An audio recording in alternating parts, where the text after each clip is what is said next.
The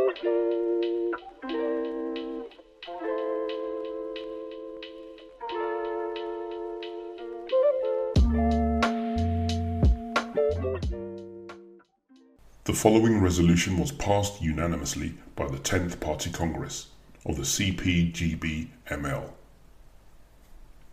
This Congress salutes Russia's important role in fighting against the incessant provocations and aggression of imperialist nations. This Congress understands that NATO was formed as an alliance of imperialist states to counter the rise of socialism and the anti-colonial movement, which were the main threats to the ability of Western European nations and the USA to extract super profits from the oppressed nations of the world. In particular, NATO was a military alliance directed against the USSR after it had defeated the second military attempt to crush it, Nazi Germany, and had won even greater prestige and respect from workers around the world, much to the chagrin of the imperialists. Although touted as a defensive alliance, NATO began a program of aggressive expansion and open hostility after the destruction of the USSR and the Eastern Bloc with the criminal bombing of Yugoslavia.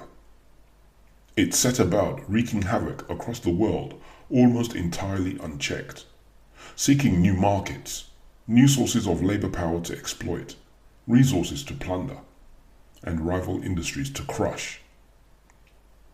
Russia draws the rabid hatred of our bourgeoisie because, under the leadership of Vladimir Putin, it began a process of re-establishing economic independence rather than remaining a supine colony for the vultures of Western capital to exploit at will.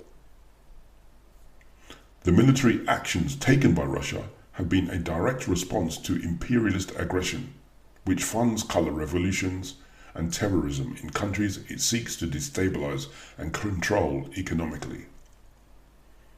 The majority of Russia's military activity has thus occurred within the former states of the USSR, in the case of Abkhazia, South Ossetia, Transnistria, and Ukraine, or within states that had an existing friendly relationship with the USSR, in the case of Syria, Mali, and Burkina Faso.